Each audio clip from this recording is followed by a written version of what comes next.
The Thrice champions. Between 1923 and 1926, this team did something no other English club had ever done.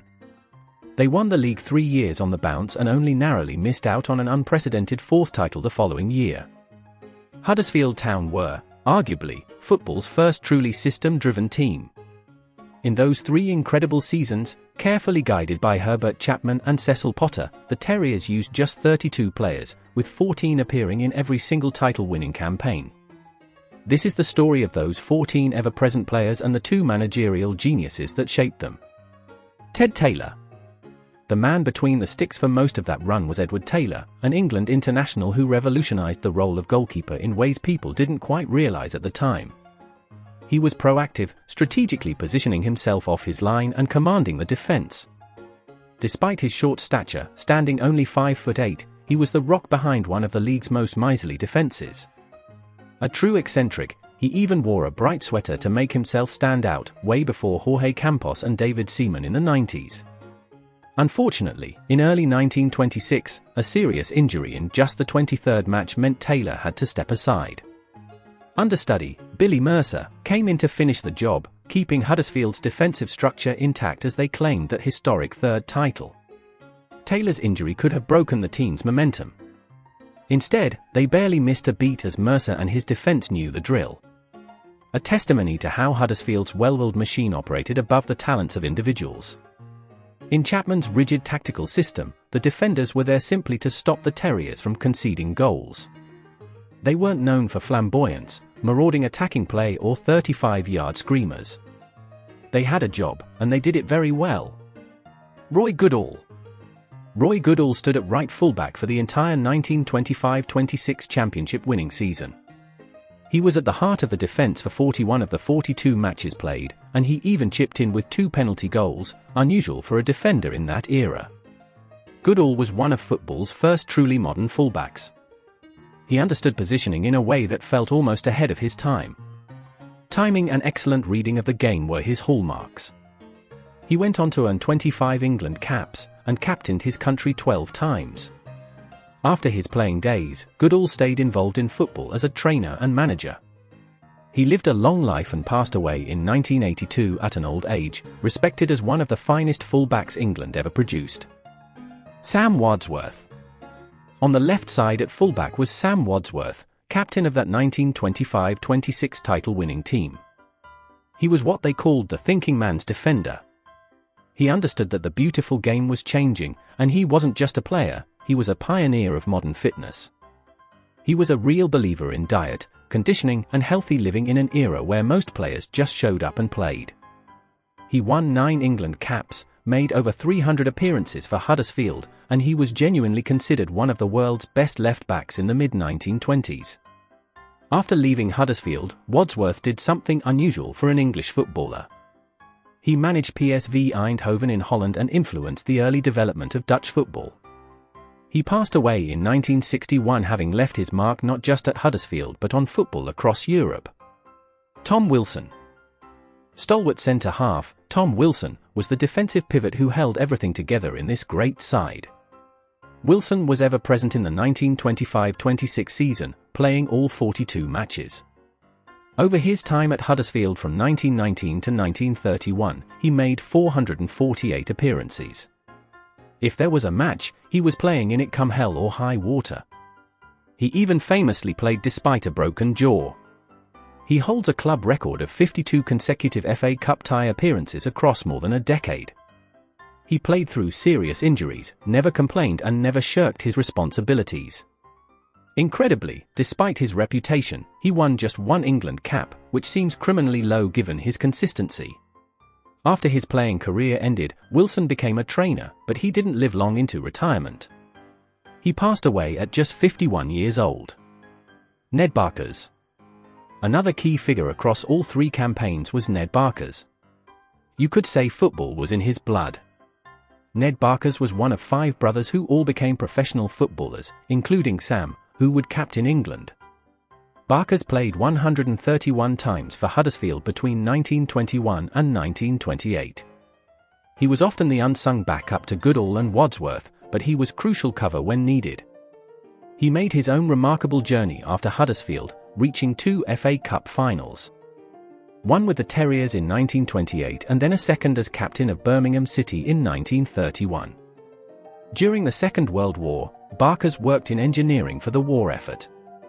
He passed away in 1962 at age 60 in Birmingham and was buried in Yardley Cemetery, although his grave is unmarked. David Steele. David Steele was a wing half. That's like a cross between a defensive midfielder and a wing-back in modern football, who anchored the midfield alongside the other key players. A Scottish international with 3 caps to his name, Steele was a former coal miner who brought that working-class physicality and endurance to the pitch. He played 37 matches in that crucial 1925-26 season, doing the unglamorous work that let the attacking players flourish. He wasn't the most flamboyant midfielder, but he understood his role and he executed it perfectly. After his playing days, Steele went on to manage multiple clubs, including Huddersfield. Sadly, he wasn't able to deliver the same success as in his playing days. He later became a publican, passing away aged 69 in 1964. Billy Watson. Billy Watson was the other main wing half in the team, and his story is one of loyalty. Watson was a one-club man who made 334 total appearances for Huddersfield between 1912 and 1927, more than 120 of them coming across the 3 title-winning seasons. That is an average of 40 games per season. Watson won 3 league titles and an FA Cup with the Terriers. He represented continuity from the pre-war era right through into Huddersfield's dominant period. One thing he certainly wasn't was a goalscorer. Across those 3 title-winning seasons, Billy Watson never scored a single goal. His job was to enable others to shine. He retired in 1928 and briefly appeared for the reserves before leaving. His sons, Albert and Willie, later played for Huddersfield as well, continuing the family legacy. Now for the forwards. In Huddersfield's system they were the ones who grabbed the glory. Across the 3 seasons, of the 32 players used, amazingly, only 13 got on the score sheet. If you played up front, you scored the goals. If you didn't, you gave the ball to a forward, who would score the goals. It was that simple. Billy Smith. Out on the left wing over the 3 seasons was veteran Billy Smith. Smith had a long, 21-year career at Huddersfield from 1906 to 1927, during an era where football tactics and rules evolved considerably. He scored the winning goal in the 1922 FA Cup final.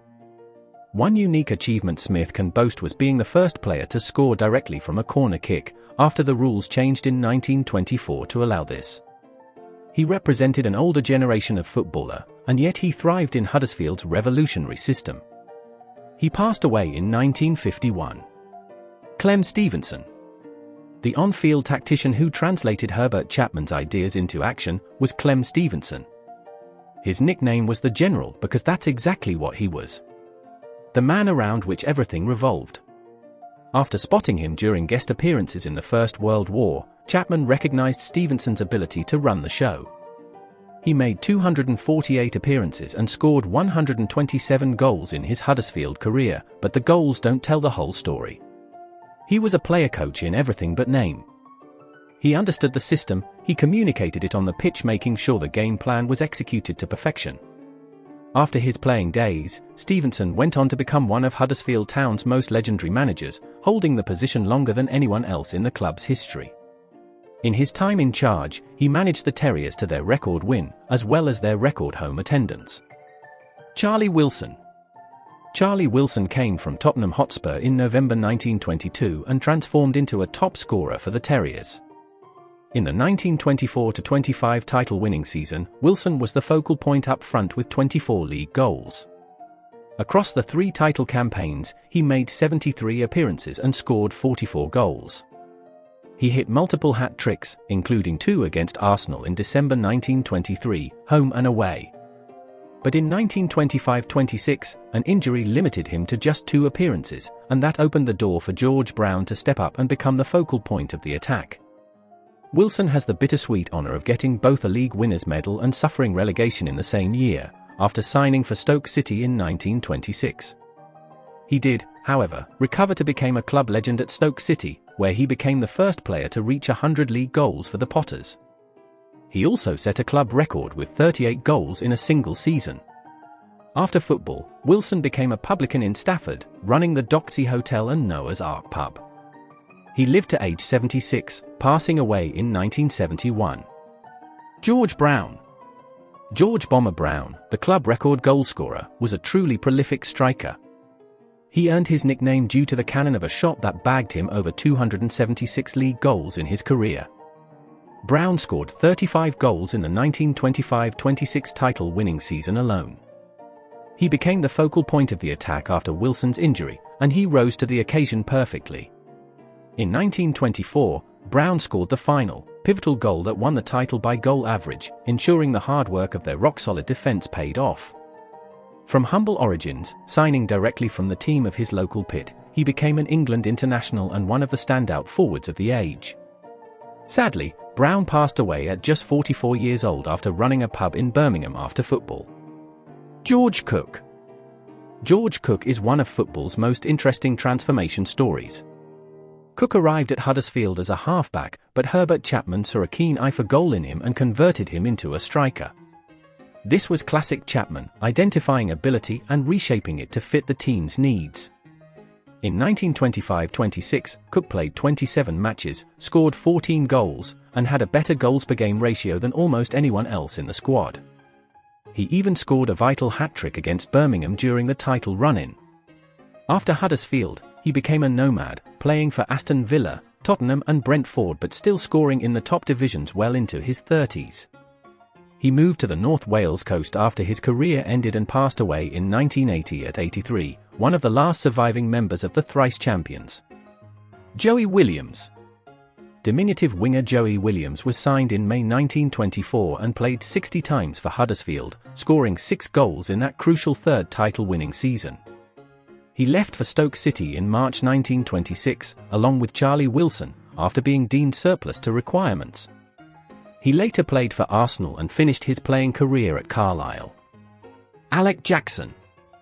And then there was Alec Jackson, who joined Huddersfield Town in 1925 for a record £5,000.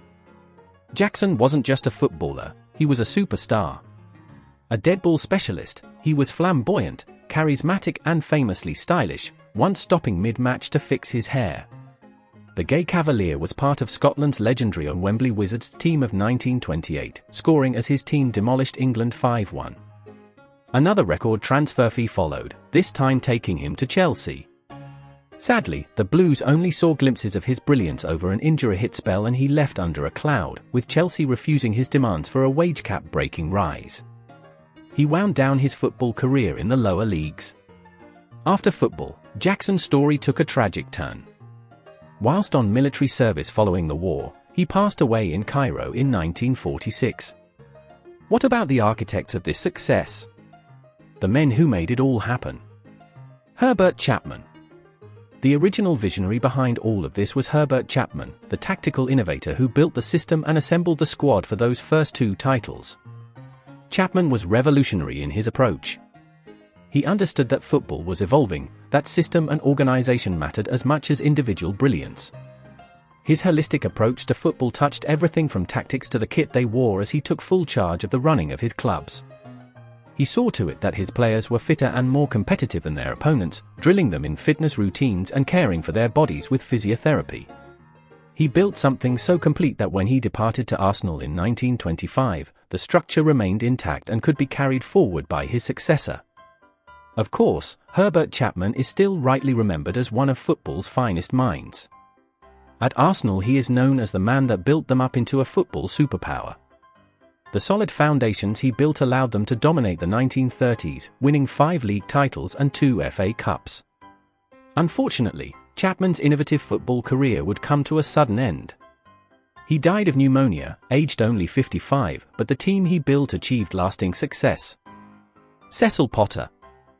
Chapman's successor at Huddersfield was former player Cecil Potter, who took over for that record-breaking 3rd title-winning season. A left-field choice of successor, Potter wasn't even working in football at the time. He was actually working on a dairy farm, having left his previous football post at Derby after failing to get them promoted to the top flight. Despite this, Huddersfield saw him as their man. A steady hand who knew the club well. With the Terriers, Potter didn't reinvent the wheel. He understood his job was to maintain what Chapman had built, to keep the system running smoothly and to trust the players who had now been together for years. He proved the system's brilliance by winning with essentially the same squad. While Herbert Chapman was tinkering with his tactics at Arsenal, Potter decided to stay the course and let his players play the system they knew. It worked, and the Terriers claimed their historic Triple Crown.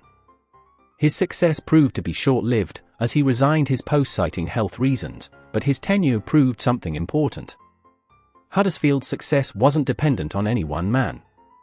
Despite leaving Huddersfield citing ill health, he lived into old age, dying peacefully in 1975, aged 87, having only taken one other short-lived managerial post in his career. Thrice champions, very nearly fourfold. What Huddersfield accomplished wasn't just football brilliance. It was institutional excellence. They proved that system, dynasty building, and science beats individual genius. Huddersfield Town's Triple Crown wasn't built on simply having the best players or buying a ready-made team. It took time.